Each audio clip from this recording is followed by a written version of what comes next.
一半在风中飘，摇晃剧烈，遮住超商招牌。广告帆布被强风吹掉，只剩一半固定在墙上。掉落的瞬间，还有部分勾到了号志灯，因为被吹掉的声音很大声，民众全都往广告帆布看。怎么砰的一声，然后里面大概有4个人也都吓到了，就蛮恐怖的。大一声啊，我的招牌也掉了，他们的那个大帆布也都整个掉了，缠绕在那个已经掉了两次、3次了。打击到就换嘛，那风刚好大哦，跟他风好忽然就很大。风有多大？看到这一名男子接受访问，风声不断，后面正是等红绿灯的女子，衣服狂吹。高雄左营区下午1点到2点，风势最大，阵风有到7级。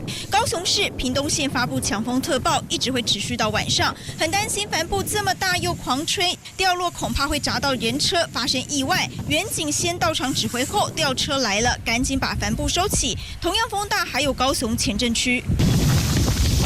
风大到像台风，这是在诚毅酒店外，树木强烈摇晃，人要走都困难。高雄前镇上午11点到下午2点，吹出了阵风7级强风，怎么会突然发布强风特报？台湾东偏的海面上有副热带高压的发展，那在台湾的西南部的这边海域上有一个，台湾海峡上有一个小低压。